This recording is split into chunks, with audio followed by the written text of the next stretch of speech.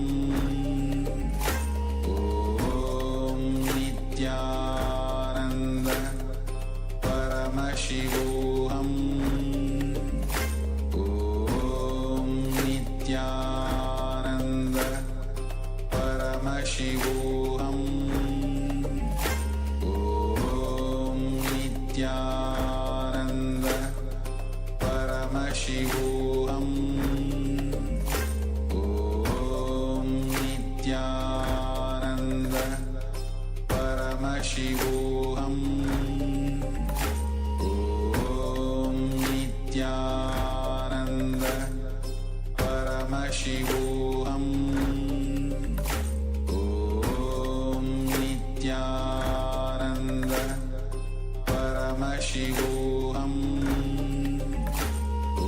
Om Nithyananda Paramashivoham Om Nithyananda Paramashivoham. Nithyananda, and I welcome all the participants back to the Power Manifestation session. Now, before we enter, let us first invoke Swamiji's blessings. Swamiji is the one who's going to be flowing through us to manifest the powers.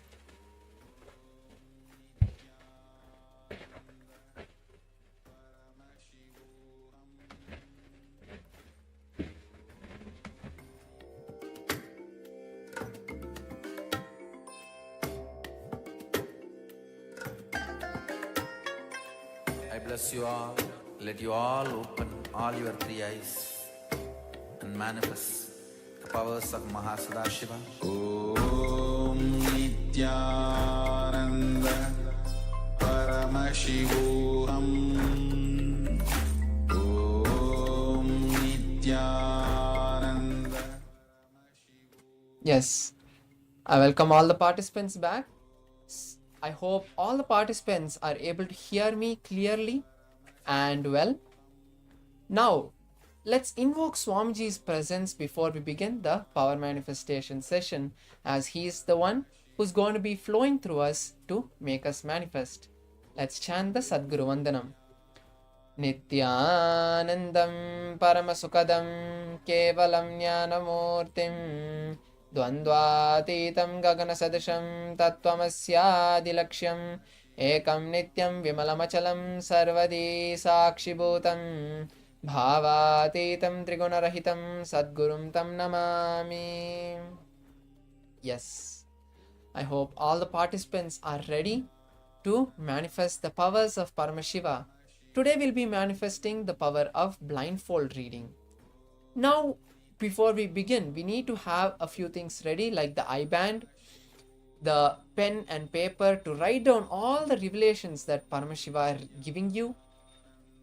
Keep your deities like your Atmalinga or Atmamurti next to you,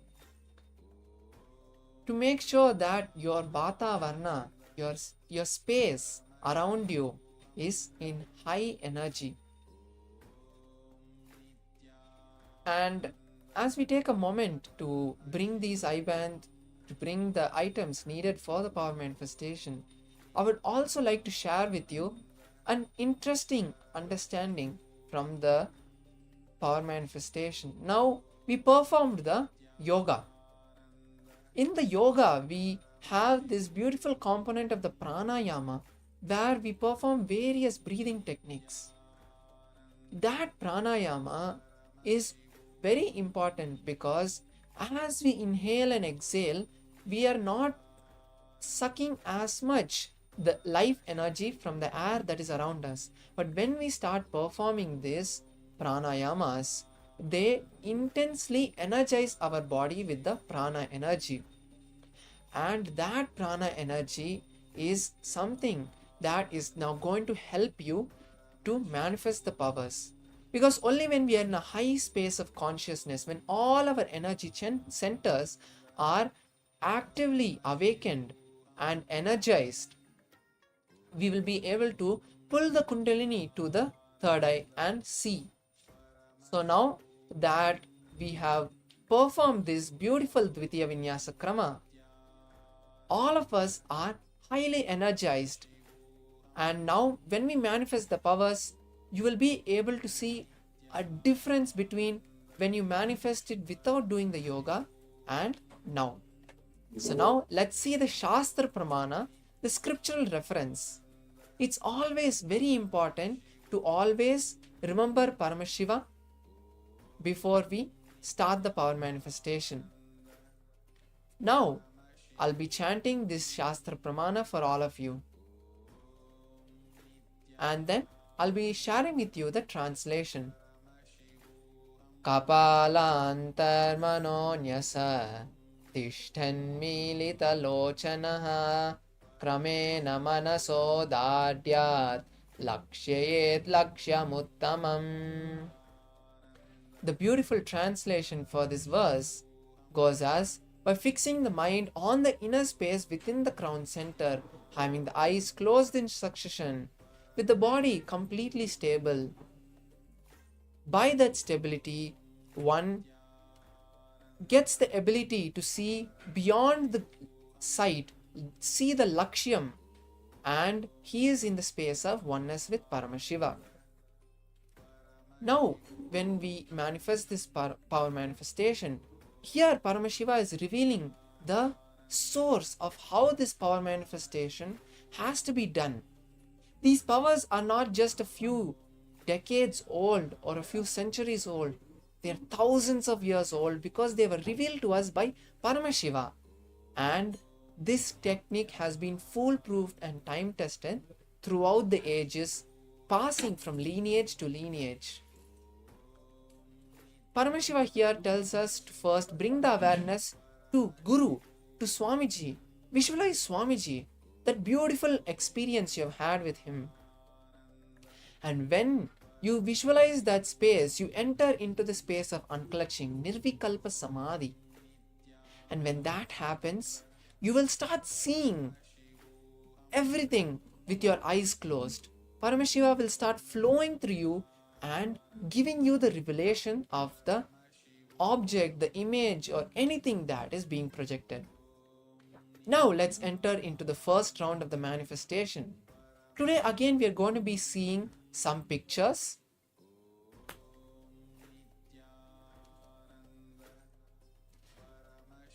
Today when we manifest, we are going to be seeing some little more advanced pictures. Yesterday the pictures were little more simple. Today we are stepping it up a tier. Now when you manifest this power of third eye reading, don't just have the thought current that, oh, I will be suddenly seeing some visions in my third eye. No, that is not a hard-bound, concrete way of seeing it. Start feeling out of the box when you manifest powers. You might start even hearing something.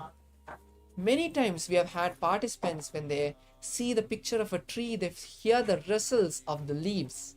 When they see the pictures of a city, they hear a lot of distraction. Or you might even start to smell something. So be open to the whole manifestation. Now, let us close our eyes. I hope all the participants are ready. Keep your eyes closed. Make sure they're comfortable. Don't tie your eyes too tight or too loose. Because it's very important when we close our eyes, the certain hormones in our brain that are secreted when our eyes are closed help to relax the brain and allow us to be more restful. That is a very important scientific reason why we need to keep our eyes closed. So now, with our eyes closed, let's begin the power manifestation. Participate in this whole process with as much intensity. Don't feel that this process, every day you're manifesting but you're not seeing too much breakthrough. Don't feel those powerful cognitions now. When we manifest the powers, just enjoy this beautiful space of power manifestation and allow Paramashiva to flow through you. So I hope all the participants, you have closed your eyes. And now, let's all start to see a particular vision of Swamiji, particular picture or particular moment. If you have had personal interactions with Swamiji, start seeing that experience that you had where you were awed by Swamiji. You were in that ecstasy with Swamiji. With that vision overflowing as love and gratitude in you, slowly start chanting the Mahavakya, but intensely. Om Nithyananda Paramashivoham. And now, I'm projecting the image to all of you.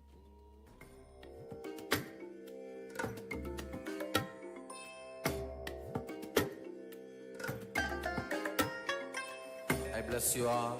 Let you all open all your three eyes and manifest the powers of Mahasadashiva. Om Nithyananda Paramashivoham. Om Nithyananda Paramashivoham. Om Nithyananda Paramashivoham.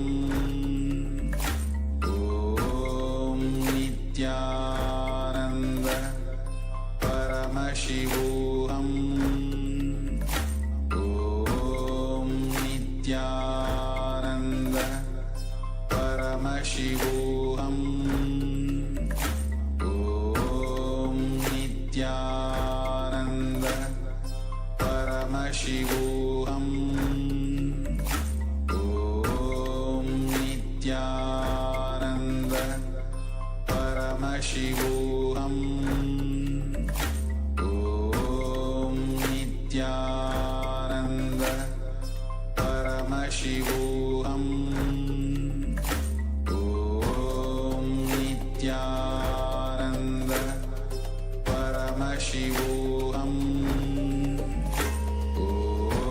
Om Nithyananda Paramashivoham. Om Nithyananda Paramashivoham. Om Nithyananda Paramashivoham. Om Nithyananda Paramashivoham. Om Nithyananda Paramashivoham. Om Nithyananda Paramashivoham. Slowly, very slowly, please open your eyes. Now, as you open your eyes, take your notebook or your laptop, in whichever you write down,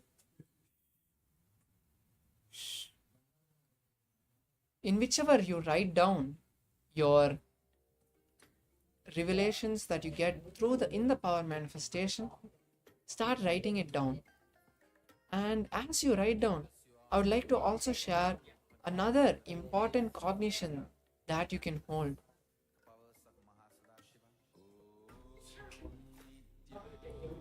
Now, when we start our day with this beautiful process of yoga and power manifestation, that sets our day.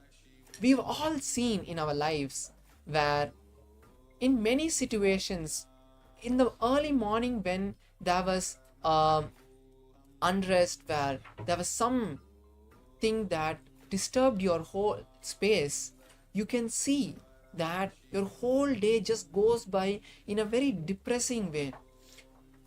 Or in the morning every day, when we just, we wake up, we just watch some news, and then that so much of violence and trauma that they share in the news, all of that completely spoils your whole day by keeping you in that depressed space.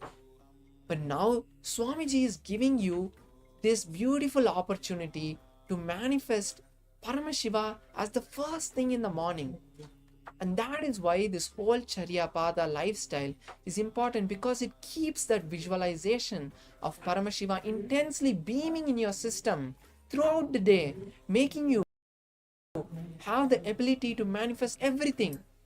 You will see when you just every day perform this Charyapada, you will see that you think, I want this to happen, I want that to happen, all small things, or even let it be very big, like an important business deal that needs to be signed.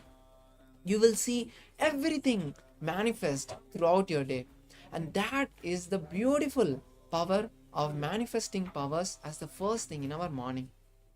So now, with that understanding, let's move into next round. Now we'll again be seeing a different picture in this round, but before that, let's quickly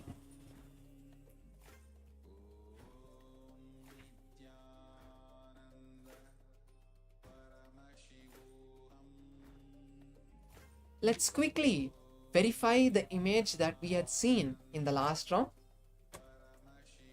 So it's the beautiful clock tower, there's some birds flying, and there's a tree.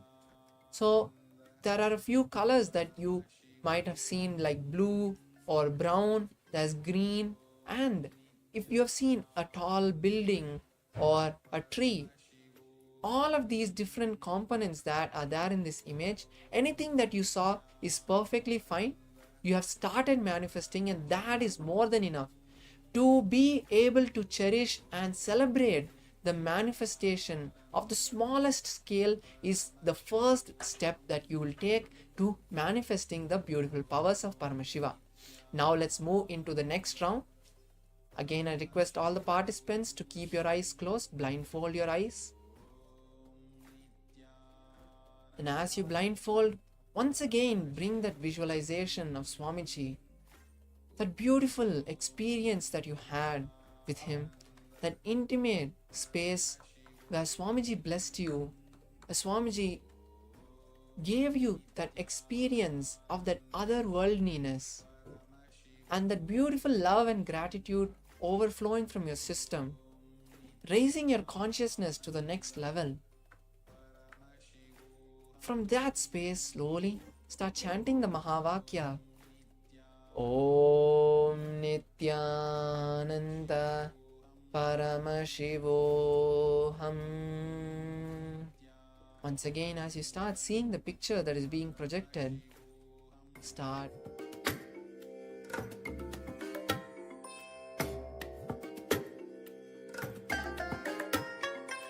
I bless you all. Let you all open all your three eyes and manifest the powers of Mahasadashiva. Picture. Now, just allow that beautiful space of Paramashiva flowing through you. Request him to reveal the picture that is being shown.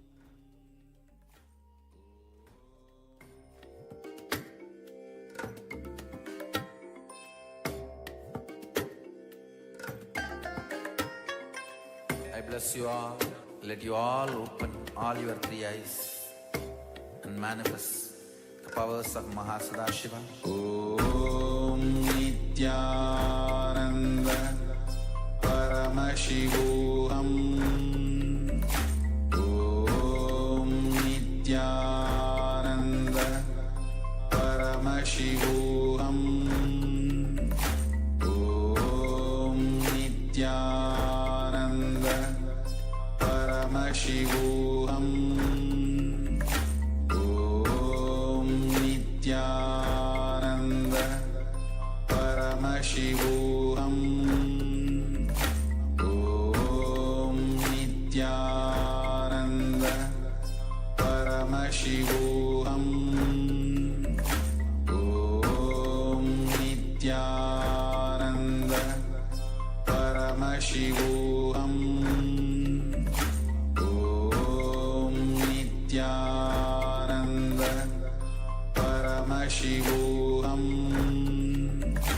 Om Nithyananda Paramashivoham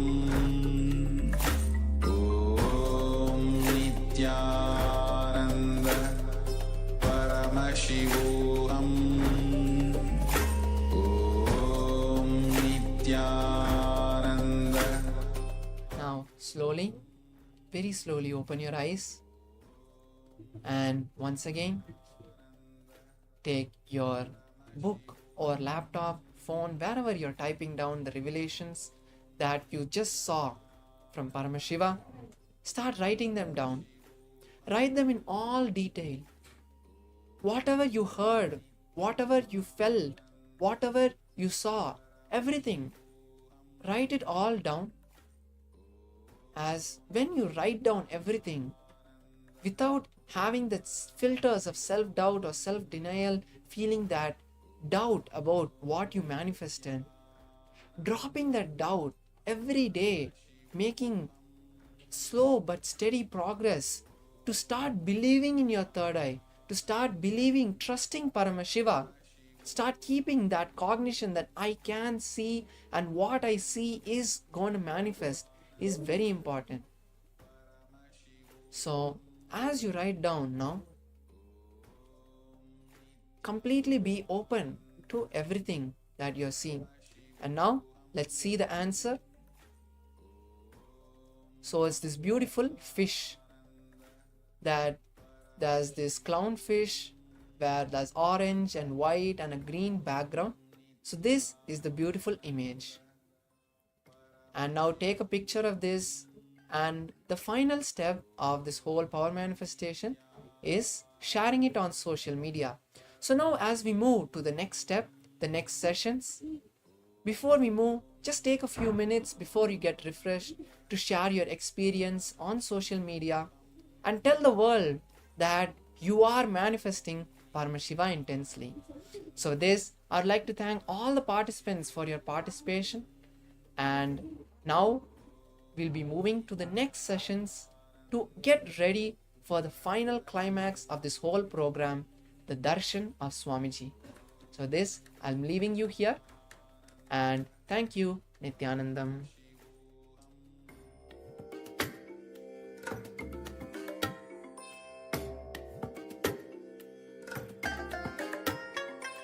I bless you all. Let you all open all your three eyes and manifest the powers of Mahasada.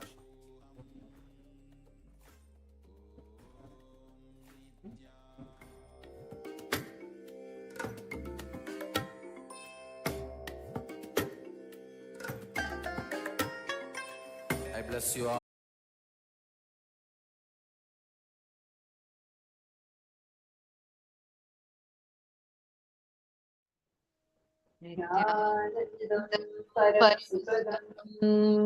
केवलज्ञानमूर्तिम् द्वन्द्वातीतसदृशं तत्त्वमस्याधिलक्ष्यम् एकं नित्यं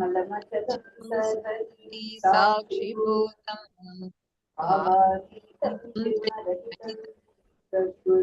तं Namami. All the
Yes, Nithyananda, welcome to another day of powerful revelations by the Supreme Pontiff of Hinduism in Paramashivoham Level-2.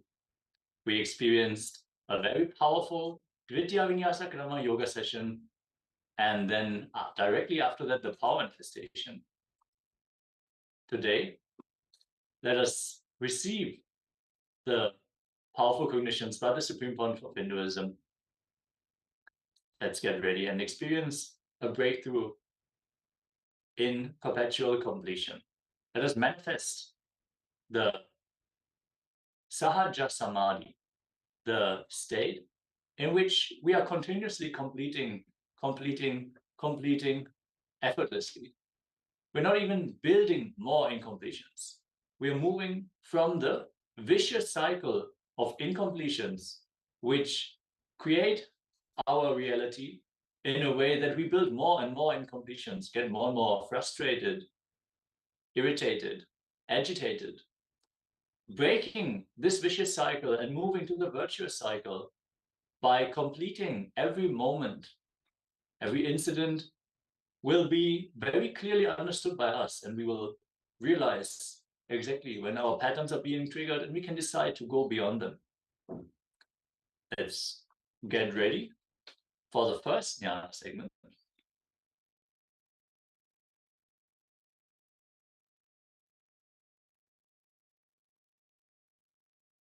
As we learn, what is this? What is perpetual completion? What is Sahaja Samadhi? Perpetual completion means ability to sit in the completion being intensely active, continuously without tiredness, boredom, and not being moved by any incompletion. Perpetual completion is nothing but understanding that completion is easy and you opted for it.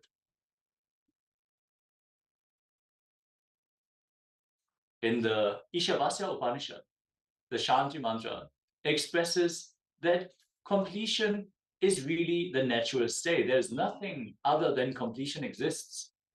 Let us chant the Purna mantra and receive the insights from the Ishavasya Upanishad.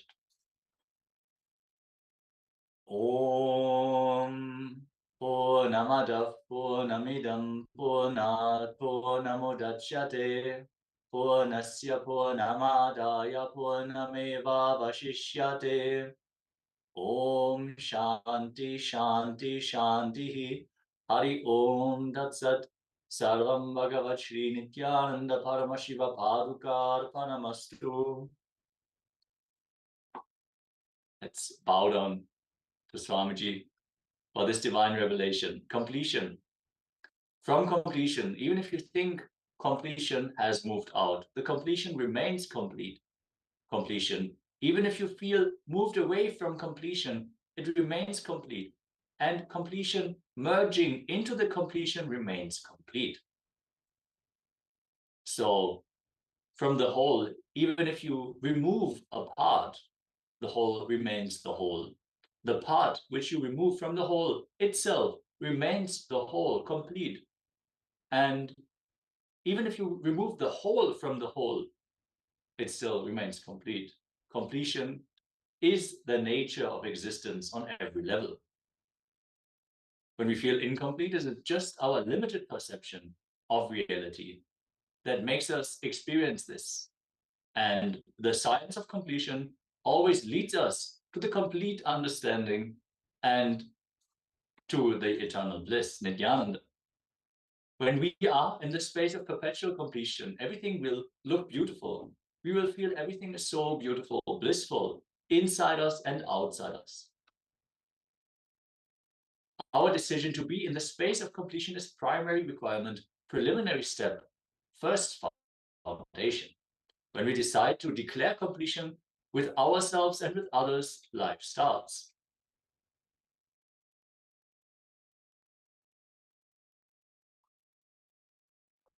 Your thoughts, your actions, your words strengthen the inner image, outer image, others' image, and life image you want to create. Turning your thoughts, words, actions to your authentic identity the whole day and living is called perpetual completion. Let's repeat this once more. Turning your thoughts, words, actions to your authentic identity the whole day and living is called perpetual completion. So let us take this powerful cognition and manifest our higher identity. If we live our life based on our incompletions, this is only what we are going to create. We are only going to perceive a distorted image of reality. When we enter a conversation while we are incomplete with the other person, what is going to come out of our mouth? Only things which are going to lead to more incompletion with that person. If we approach every situation from the space of completion, no matter how tough, how complicated the situation may be, the result is only going to be more completion. Let us recall something that we have covered in previous days in Paramashivoham Level-2. So everyone present has the right context for this session. Genesis of identity. First, we have the inner image. Whatever we think about ourselves in us, whatever we believe strongly as us inside of us is our inner image. Whatever we think as us in us is our inner image. The outer image, how we show ourselves to others, that is our outer image. Not necessarily successful, but what we try to project to the outer world is our outer image. Based on the incompletions we carry with our inner image, we try to create a bigger outer image on the outside to catch up for what we feel we are lacking inside. So our outer image is always a farce. It is always a show to prove the world wrong about the inner image that we carry about ourselves. Because of the false image we carry about ourselves, we are trying to create a false image towards the other people. But as the Supreme Pontiff of Hinduism says, people are intelligent, so they notice. And this is the biggest frustration when we work so hard to try and build our identity in the outside, a fake identity, and it doesn't affect the people. They don't take it. This is part of the biggest frustration that we experience in our day-to-day life. Let's move on to the other's image. What others perceive about you, whenever you may show, people will have their own ideas about you. They will perceive you in their own way. That is called the other's image. And finally, the life image, how you perceive the world and life, what you have in your head about life. You may think life is exploiting all the four-letter words you may have about life and others. That is called life image. You have to understand that the way we view ourselves is vastly impacted by the way others perceive us. So in our day-to-day life, what people say about us to our face or behind our back, we are able to experience this, even if they don't tell it to us directly. As the Supreme Pontiff of Hinduism says, we should never talk about people from incompletion, no matter if they are present or not.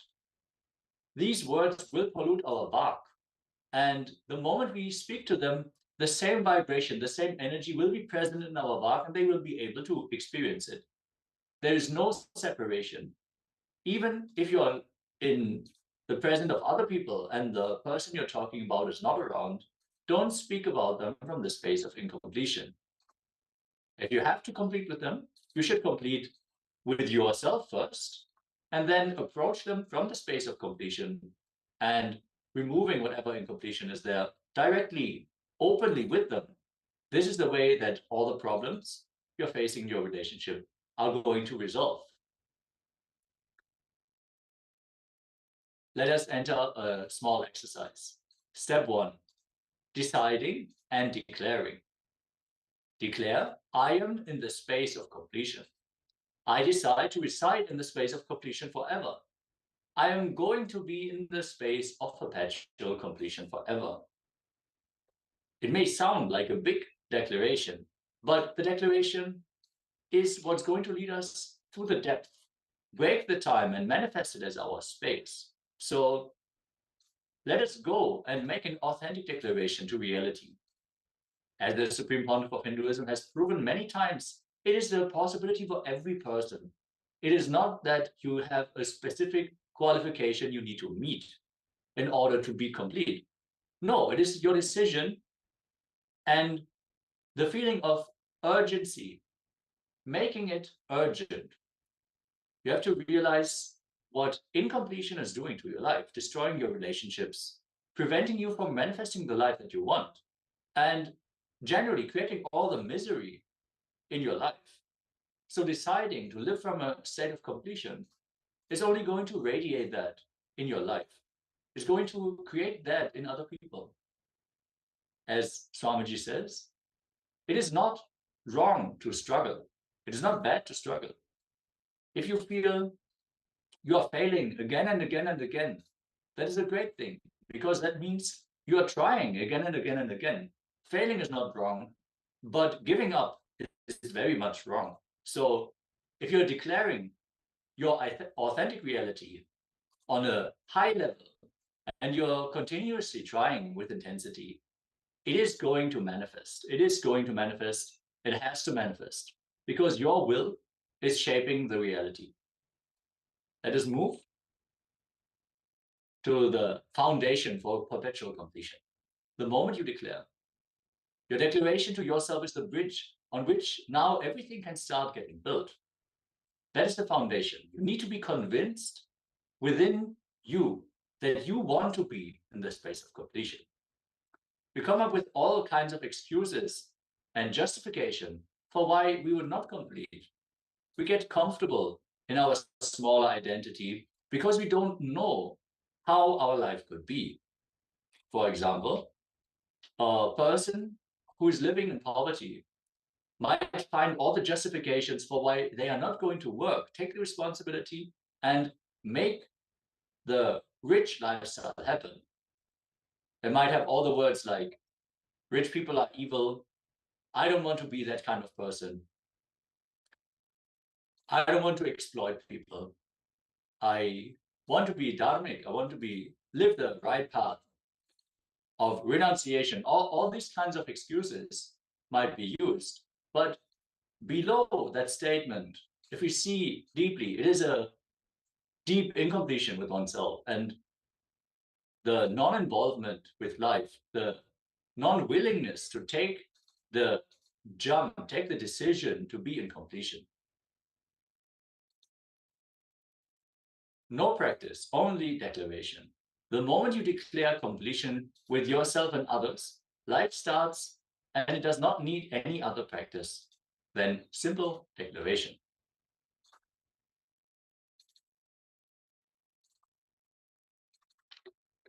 Remembering perpetual completion completes us. Constant remembrance of perpetual completion leads to the liberation. Smaranat mukti. Remembrance liberates. Just by us remembering that we made a declaration, we want to gain completion, makes us take the right choices. For example, you declare, I want to take Haritaki every night. I want to be healthy, so I will do this one thing sincerely, authentically in my life. Even if in the dream I realize I have not taken Haritaki, let me wake up, go and drink Haritaki. You will see it's going to happen. You are going to manifest it. Each time you remember, you are going to feel empowered by your declaration. You are consciously creating the life that you want. So be open, be ready to just declare the life that you want and remember your declaration. When we are in perpetual completion, we can constantly feel the mild pleasantness in our life. See, all the friction we create with our incompletions, with our false perceptions about life, all this friction gets removed, gets redundant when we are in completion. When we are in perpetual completion, everything that we manifest, everything that we attract itself will be completion. So There is no dilemma, no resistance.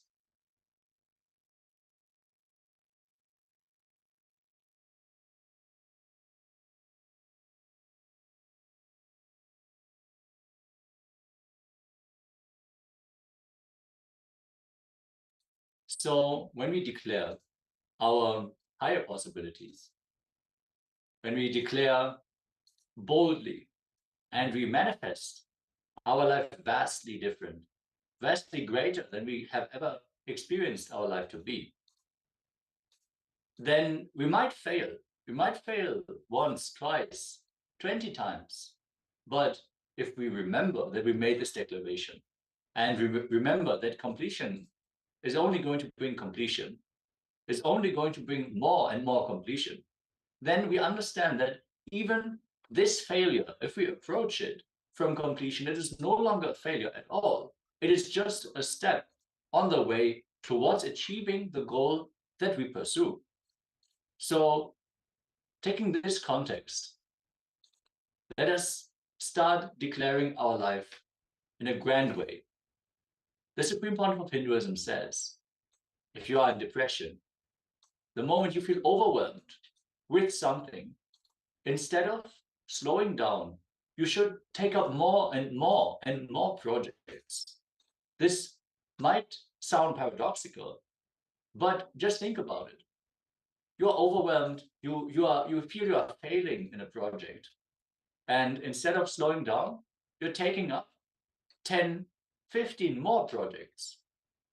You might fail in 10 of the projects, but in the end, you might have completed 5. So when you slow down by failing in one project, the result will be that you are not going to manifest anything successfully. But if you expand and take up more and more, what will it do? Even if you fail many, many times, you will succeed many more times than not have taken up any of the projects.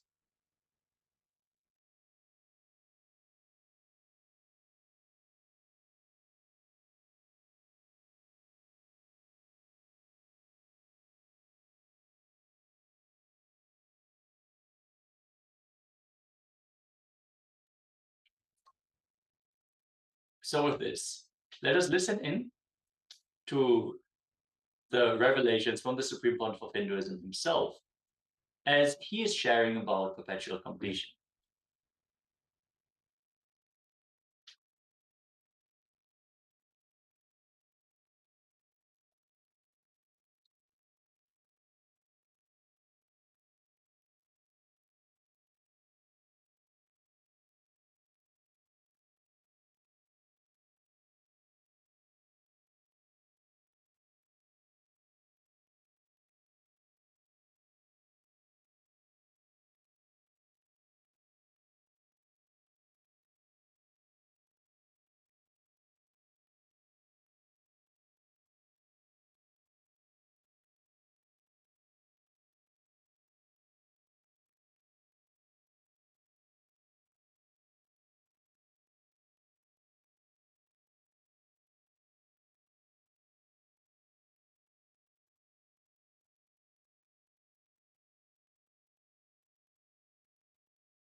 Today I wanted to work on perpetual completion. Understand? Perpetual completion means ability to sit in the completion continuously without tiredness, boredom, without any incompletion able to move you. Without tiredness, boredom, without any incompletion able to move you. It is like a sit. Whenever incompletions comes up, relive and drop the incompletion Again, just sit. The space of completion. It will almost look like the initial level, the person who has a diarrhea, how he runs to the restroom and comes back, and in next 5 minutes again he runs to the restroom and comes back, again he runs to the restroom and comes back. In the initial it will look like that only, but in few minutes it will settle down. It may look like a wrong analogy. You can sit with open eyes or closed eyes, but you can't engage yourself in unconscious slumber, means sleeping. You can't engage yourself in just getting lost in the flow of thoughts. No. You will only sit in the space of complete completion. I am going to be here continuously encouraging you and guiding you. Listen. Listen to the instruction. You don't need to keep your eyes closed or eyes open. It's up to you. You want to keep your eyes open, keep it open. If you want to keep your eyes closed, keep it closed. It's up to you. But no thought current inside. You will sit in the space of completion. Any thought comes up is an incompletion. Then see the source. Why that thought? Feeling agitated, feeling irritated, feeling tired, feeling bored. Why that thought? See the source. When you started developing the same thought trend, relive, complete, relieve, come back to completion. How many of you understand the process? Shall we start? It will not be difficult, I tell you, very easy it will be. Only first 10 thought you have to do completion, and then after that it is just a simple decision, you will be in the space of completion. That is all. Permanent pain is nothing but every individual separate thoughts continuously coming. There is no permanent, continuous. Broken leg, every thought. I have had a hand fracture. Every thought of pain is continuous, not permanent. You can look in what mind says pain, from where that thought trend of pain is developing, how I am developing, look in. When you started developing, just see that thought trend and complete, relive. You will see it disappears. So thought will cross the thought and you will be thoughtless. Understand? Completion is also one thought which completes the incompletion.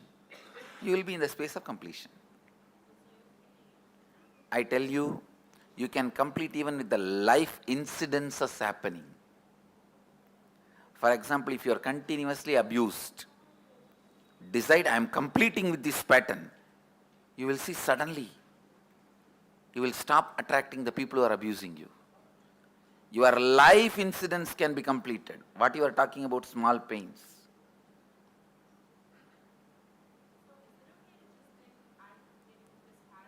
Yes. I think going through a little bit inside and reliving will help you. No, that hatred to go in is one more pattern.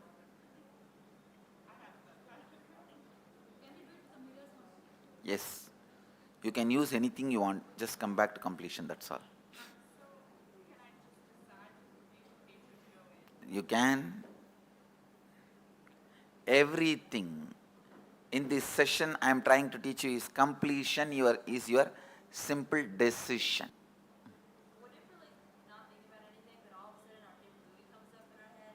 That is incompletion. That is what I am telling. Run to the bathroom immediately. Take a diarrhea patient. Complete, drop, and come to the space of completion. Actually, I am teaching you to live in Nirvikalpa Samadhi. Perpetually living in Nirvikalpa Samadhi. Perpetually living in the space of Advaita. Perpetually living in the space of completion. That's what I am teaching you guys now. Especially after this morning, today's initiation, you will see I am sitting here and I'll make you guys live in the perpetual completion. Even that is one more incompletion. Go into it, the self-doubt. See, all these days we pulled out many incompletions from inside and completed. Today we are just looking whoever comes to fight with. Yes. Listening to the powerful revelations from the Supreme Pontiff of Hinduism, let us now continue with a small exercise. Now look inside and see if any thoughts are arising in you. Find those thoughts, relive and complete the incidents which trigger the thoughts in you. Go back, whatever it may be. So many disconnected thoughts are popping up in our inner space. If we look at them without judgment and decide, let me find the root incidents when I developed this thought current, this idea, thinking that this is the way that life is happening in me. If we find this incident and complete it, naturally we will understand the way that our life has happened until now is happening right now from a much deeper understanding. You'll be able to understand that we indeed are not only creating our life directly, but the way others behave towards us as well. Everything in and around us fundamentally is based on our incompletion or completion, vice versa. If we can approach others from the space of completion, naturally we will manifest life as we want. So let us look in and complete these incidents that led us to the way that we are thinking right now. Let us take some 10 minutes. We're going to project the slide and let's manifest the life as we want. Thank you, Nithyananda.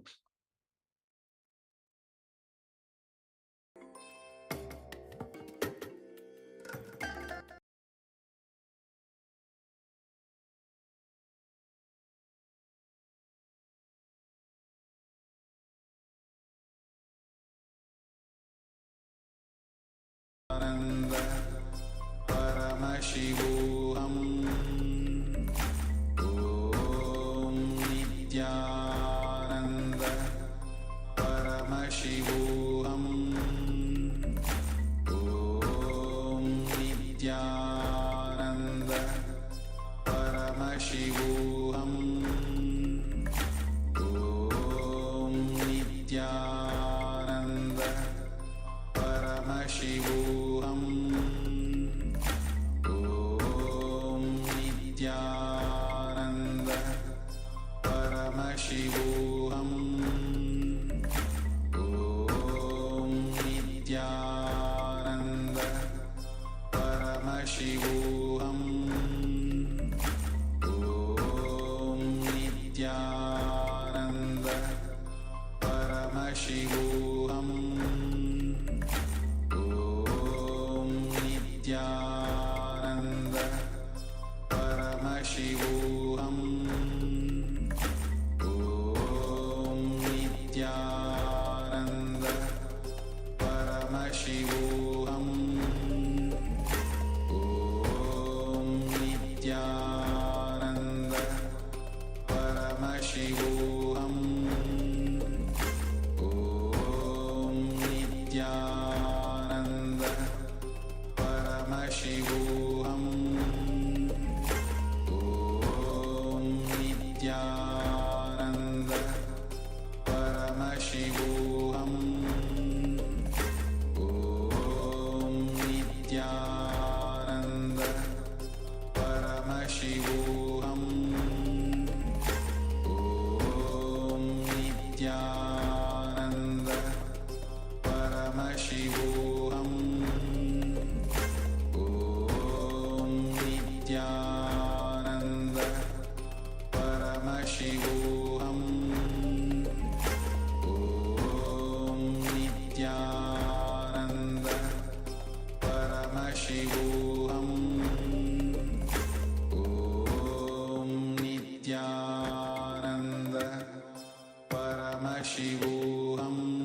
Paramashivoham. Om Nithyananda Paramashivoham. Om Nithyananda Paramashivoham. Om Nithyananda Paramashivoham. Om Nithyananda Paramashivoham. Om Nithyananda Paramashivoham. Om Nithyananda Paramashivoham. Om Nithyananda Paramashivoham. Om Nithyananda Paramashivoham. Om Nithyananda Paramashivoham. Om Nithyananda Paramashivoham. Om Nithyananda Paramashivoham. Om Nithyananda Paramashivoham. Om Nithyananda Paramashivoham. Om Nithyananda Paramashivoham. If you have any questions regarding the process, any clarification is required, just send your message in the Zoom chat. We're going to respond immediately and clarify whatever is required. Please be sincere in this process. It is going to empower you to manifest the life that you want to manifest.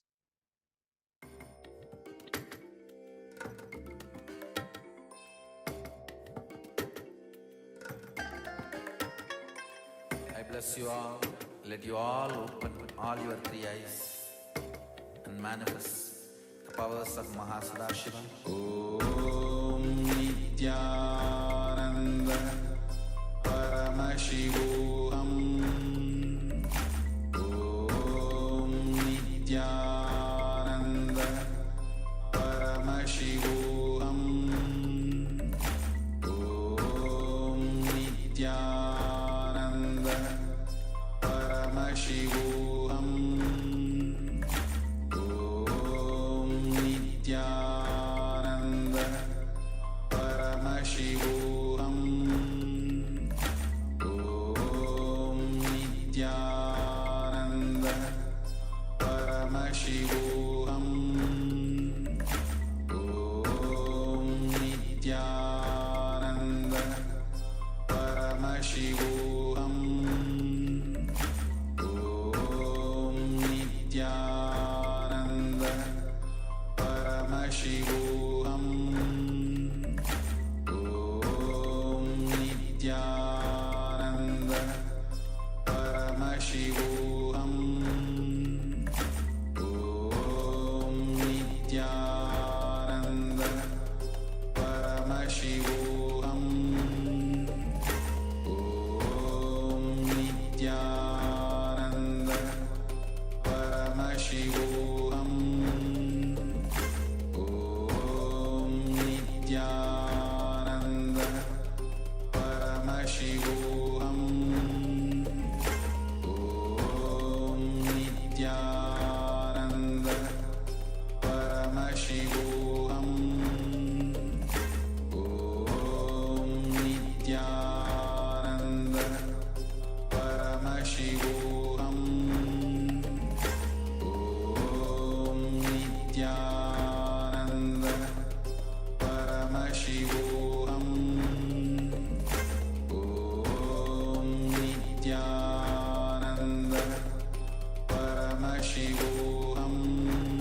Paramashivoham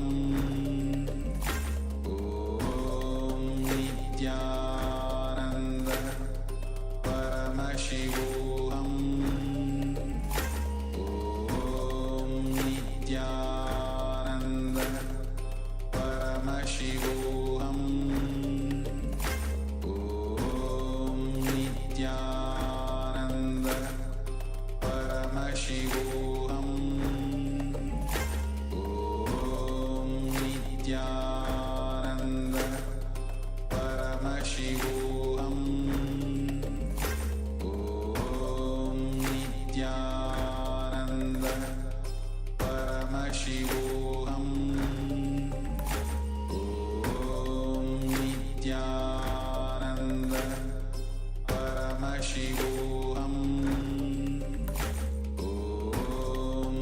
Nithyananda Paramashivoham Om Nithyananda Paramashivoham Om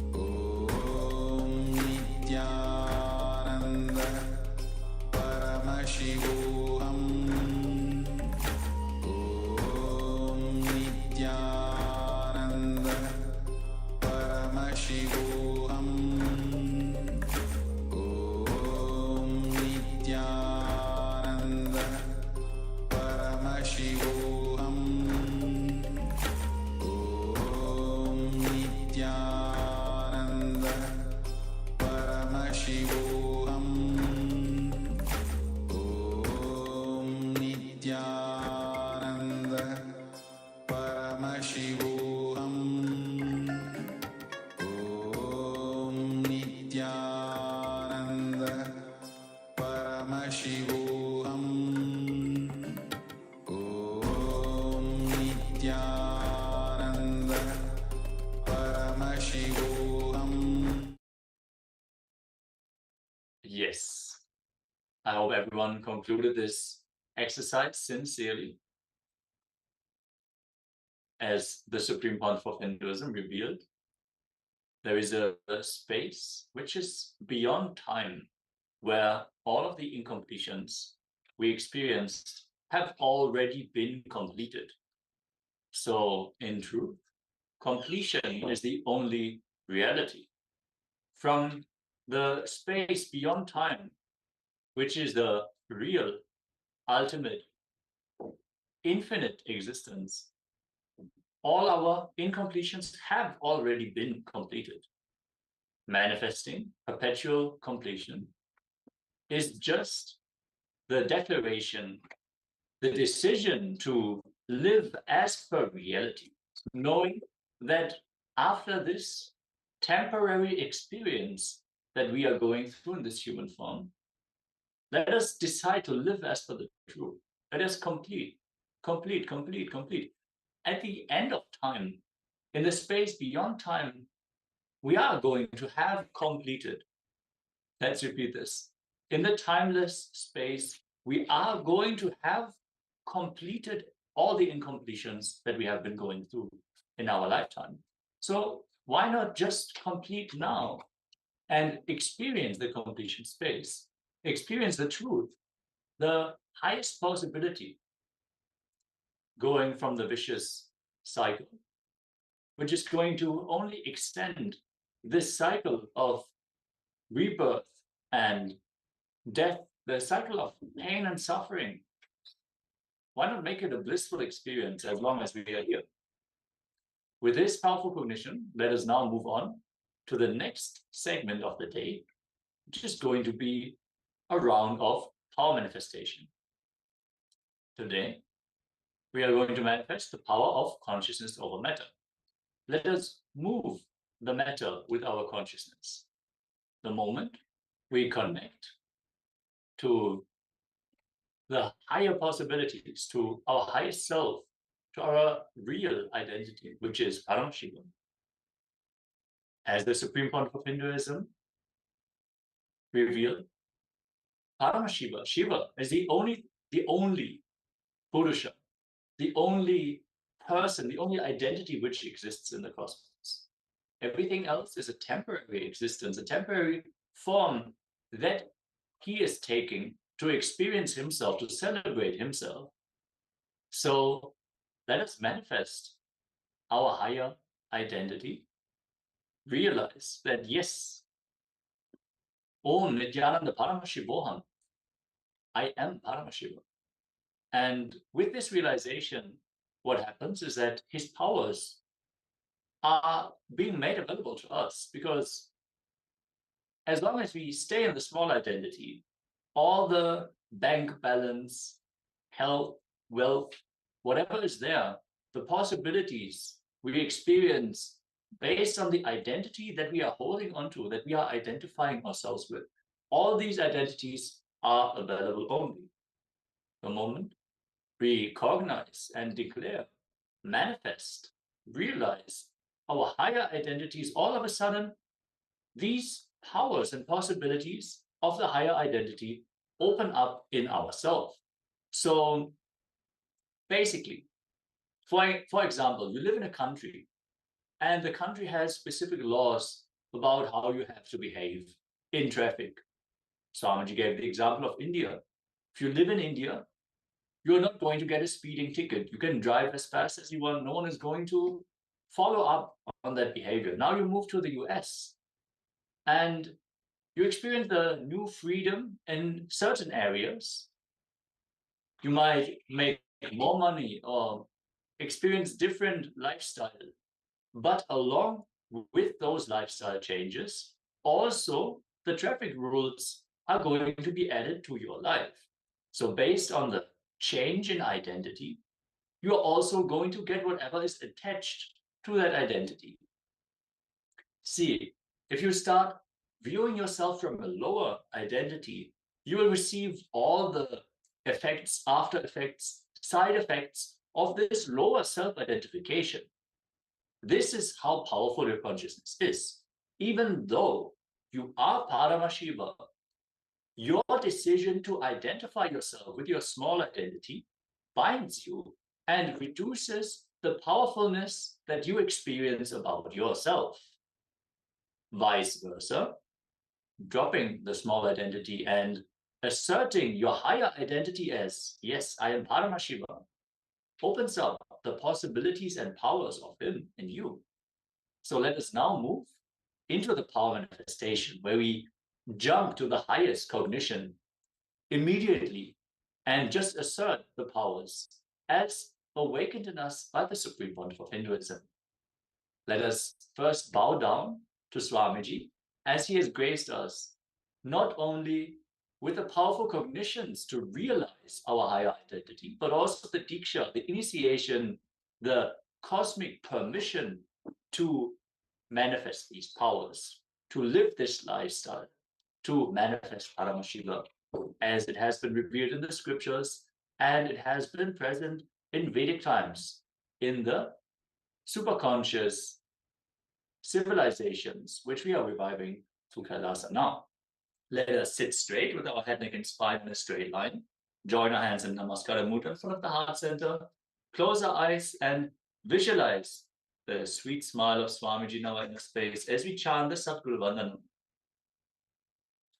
Nithyanandam Paramasukadam Kevalam Jnanamurtim Vandvatitam Gagana Savisham Tatvamasyadi Laksham Ekam Nityam Vimalamachalam Sarvadi Sakshi Bhutam Avatitam Trigunarahitam Sadgurum Tam Namami. Yes, before we enter into any power manifestation, we enter into the Shastra Pramana, the reference from the scriptures, which are verifying that this has been the science that has been practiced for a long time. It is not something new, it is not something made up, it is real. It has been there in the past, it is still there in the present, and it will be there in the future. So let us enter into the scripture reference for manifesting consciousness over matter. Kvachit vastuni vinyasya shanirtrishtim nivartayet Tangyana chitta sahitam devi shunyalayo bhavet. Having fixed one's eyes on a particular object, vastu, one should slowly withdraw the sight from that object as well as slowly eliminate the knowledge of that object along with the thought and impressions of it. Then, O Devi, one abides in shunya, sa anya, the state where there is nothing other than this exists, which is the state of all-inclusiveness or infinity. This is the revelation from Paramashiva directly to Paramashiva Shakti in the Vijnana Bhairava Tantra, Dharana 59, and it is the Sutra 120. See, in the Vijnana Bhairava Tantra, Paramashiva is revealing the greatest science of how to go beyond sound and manifest the superconscious existence to Devi, the most devoted disciple. Literally, she is described as sitting on his lap in this revelation. So let us enter this space towards Swamiji. Let us be grateful for all the revelations. Let us be yearning for the revelation. This will lead to the listening space in which we are receptive for these divine revelations and for him to manifest through us powerfully. For the power of consciousness over matter, make sure that you have a coconut or any other round fruit or object available. Surely you will have an apple, an orange, a lemon, anything which is roundish of a handheld size that you can manifest this power with. In the first round of the power manifestation, we are going to move the coconut on our hand. So get ready by placing the object, whatever you chose. It can even be a stone or a ball, anything that you can place in your hand comfortably, which will be sitting stably in your hand without any distraction. Make sure you have a camera set up so you can record the power manifestation. You should always be ready to record the power manifestation and share your Sakshi Pramana, your personal experience, to give even more legitimacy to the power as thousands and thousands and hundreds of thousands of people are manifesting this power. We can make the superconscious breakthrough happen by showing these higher possibilities and powers to the world. So let us get ready, record the power manifestation, and get started. First, sit in a cross-legged position on the floor or on a chair with your head and spine in a straight line. Visualize Paramashiva has come down as Bhagavan Nithyananda Paramashivoham from KAILASA. Remember Paramashiva in your third. Sit with this powerful cognition and meditate on it. Think intensely. You are Nithyananda Paramashiva. Anything else you think is your identity is delusion. Drop it. You are Nithyananda Paramashiva. Nithyananda Paramashiva. Let us enter into this power for this power manifestation.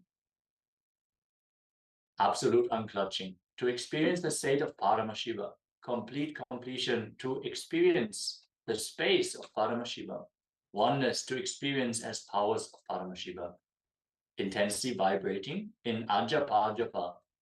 Om Nithyananda Paramashivoham.